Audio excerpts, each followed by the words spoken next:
Salut à vous mes Pokéstars. On se retrouve aujourd'hui pour une nouvelle vidéo au sujet de la future série EV4.5 Destinée de Paldea qui sortira le vendredi 26 janvier prochain. À la vue des nombreux retours positifs que j'ai vus dans cette vidéo, je me devais de vous proposer cette vidéo dans laquelle nous allons répondre ensemble à la question suivante. Pour quelles raisons il ne faut pas acheter la série Destinée de Paldea? Abonne-toi, on rush les 5000 abonnés. Pour la nouvelle année, nous vous offrons cette jolie ThinCube Box. Comme d'habitude, pour tenter votre chance, vous devez être abonné, liker et commenter cette vidéo. Vous pouvez augmenter vos chances en commentant l'intégralité des vidéos du 22 décembre au 31 janvier. Les résultats vous seront donnés le vendredi 5 janvier. Bon courage à toutes et à tous et on repart sur la vidéo. Je t'invite bien évidemment à rester jusqu'à la fin de la vidéo dans laquelle je te dévoilerai les derniers éléments que j'ai trouvés au sujet de la série EV5 Force Temporelle. Bon visionnage à toutes et à tous. Sans plus attendre, commençons directement avec la première raison et certainement la plus dense et importante. Je parle bien évidemment de l'utilisation massive des cartes du bloc écarlate et violet en leur ajoutant simplement les couleurs shiny chromatiques. Bon, c'est vrai, pas uniquement le côté chromatique, il y aura également un fond de cartes atypique avec des étoiles. Lol. Il reste bon de noter que cette raison concerne en grande majorité les foulards de la série que nous avons pu voir à l'heure actuelle. Comment parler de ces copies sans vous présenter des exemples concrets? Nous allons commencer par une des cartes que beaucoup de monde devrait apprécier avec ce joli Mew Foulard Shiny qui est bien entendu la copie conforme de celui des 151 Pokémon. Nous avons également les illustrations des 3 formes finales des starters qui seront présentes dans les coffrets premium de la série comme vous pouvez le voir à l'écran. Ces dernières sont toutes issues de la série EV2 Évolution à Paldea. En parlant de V2, ils ont également repris les cartes foulard des Pokémon fléaux de cette série afin de les utiliser dans les nouvelles cartes Gold. Je vous laisse les visuels quelques instants à l'écran afin que vous ayez le temps de voir ces ressemblances. Leur copie quoi. Au sujet des nouvelles cartes Gold, on retrouve l'origine de celle de Koraidon et Miraidon dans la série EV1 Écarlate et Violet de base. Pour l'anecdote, Holofinger m'a confié récemment préférer l'illustration de Koraidon à celle de Miraidon concernant ces nouvelles cartes Gold. Cela expliquerait-il son manque de chance lors de nos vidéos ouverture? Je vous laisse y répondre dans l'espace commentaire. La carte foulard de Gardevoir de E1 se retrouve également dans cette série comme vous pouvez le constater. Terminons ensemble ces exemples avec des cartes reprises de la série EV3 Flamme Obsidienne avec l'iconique Dracofeu qui sera présent dans l'une des 3 Pokébox de cette série ou encore l'illustration shiny de Roucarnage tiré de cette même série. Il y a bien évidemment de nombreux exemples supplémentaires que j'aurais pu vous énumérer, mais cela ne ferait que rendre plus ennuyeuse cette raison qu'il est déjà suffisamment. Je pense que vous avez pu vous rendre compte du nombre important de cartes reprises et de ce fait du manque d'originalité et de renouveau de cette nouvelle série Pokémon.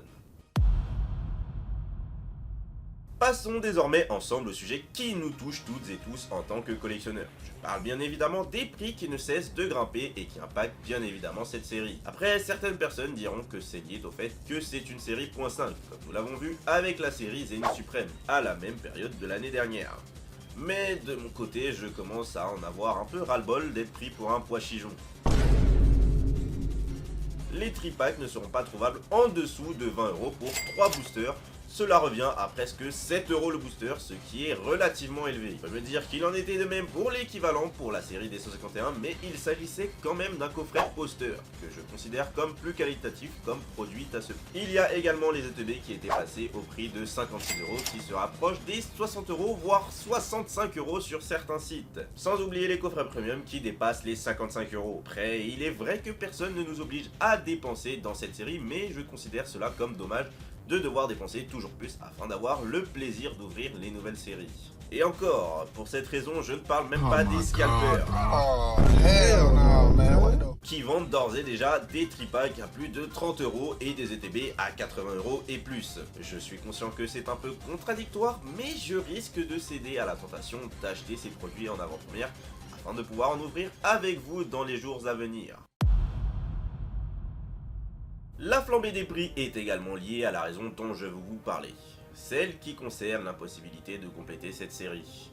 Avec plus de 100 shiny à aller chercher, un taux de drop moyen qui devrait être équivalent à celui des 151 Pokémon, et surtout des achats qui sont limités sur la quasi-totalité des boutiques. Bon courage aux passionnés qui se lanceront sur la route du Master Set. Évidemment, je trouve cela logique que les achats soient limités par client afin que le plus de personnes possible puissent se procurer des produits de cette série. Il ne reste plus qu'à espérer que le taux de drop soit plus élevé que celui que nous avons eu sur la série Five Paradox et surtout celle des 151 Pokémon. J'attends vos retours dans les commentaires concernant ce sujet afin de savoir si vous allez tenter de faire un Master Set de cette série et comment vous pensez vous y prendre pour le réussir. Achat de produits CD? Achat de cartes à l'unité? À vos claviers. La facilité à compléter un Master Set d'une série n'est pas seulement liée au nombre de cartes présentes dans cette dernière ou encore le taux de drop. Il est principalement lié à la hype qui l'entoure.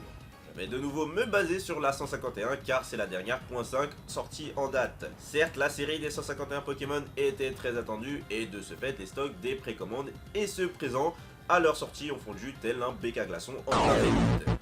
Ce qui nous permet de faire un comparatif avec EV4.5 destiné de Paldea qui est encore facilement trouvable en précommande dans la grande majorité de nos boutiques en ligne préférées. Ce qui nous permet de prendre un peu de recul et de nous rendre compte qu'il ne faut pas se jeter sur cette série à n'importe quel prix. S'il vous plaît, les Minitines valent 120 € le display et non 150 € et plus comme il est possible de le voir sur certains sites.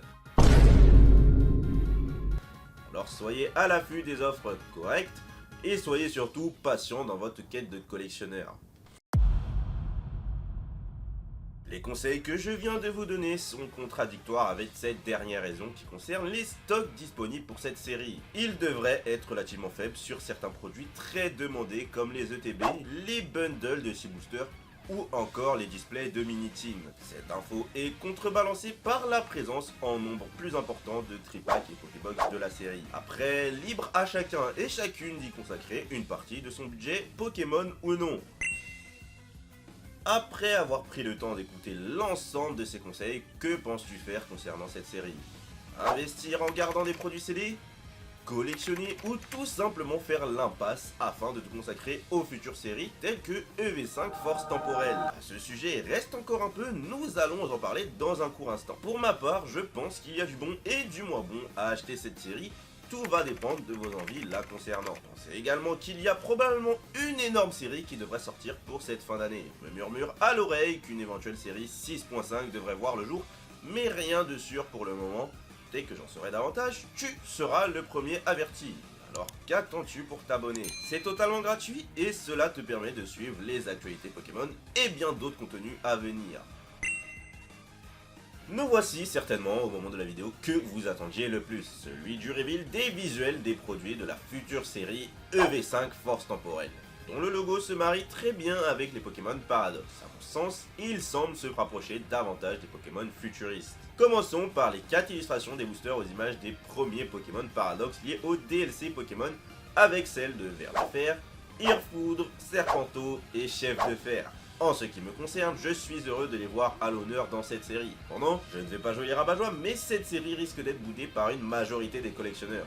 Je suis dans l'attente des visuels des cartes afin de confirmer ou non cette affirmation. Affaire à suivre. Poursuivons avec les ETB. Et oui, j'ai bien dit les ETB car nous aurons de nouveau le droit à 2 illustrations différentes pour cette série. Ces dernières seront aux images de Serpenteau pour le passé et Ver de Fer pour le futur. 2 ETB dit 2 cartes promo avec celle de Flotte-Mèche pour le TB Serpenteau et surtout celle d'Épine de Fer pour le TB de Ver de Fer. Enfin, une carte digne de ce nom à son image. Je l'attendais avec impatience, hâte que cette série sorte le 22 mars prochain. Enfin, il y aura également la présence, comme d'habitude, de 2 tripacks aux images de Mélo et Motorizard. A noter qu'il devrait également y avoir la présence d'un bundle de 6 boosters. Utilité, car nous aurons bien entendu les fameux displays de 36 boosters déjà disponibles à la précommande dans certaines boutiques en ligne, tout comme les autres produits cités. Avec ces infos en poche, mes prémonitions concernant EV6, encore la réaction avec la deuxième partie du DLC des jeux Écarlate et Violet se précise, avec la présence plus que probable de Feu Perçant ou encore celle de Roc de Fer. Nous voici déjà arrivés à la fin de cette vidéo, qui je l'espère vous a plu et vous a permis de mieux déterminer quels seront vos choix pris pour la série destinée de Paldea. Pensez au petit like afin de soutenir le travail effectué, c'est un geste qui a eu une grande importance à nos yeux. Merci par avance, on se retrouve dès vendredi pour une nouvelle vidéo. C'était Yuma et Maurice pour vous servir, peace.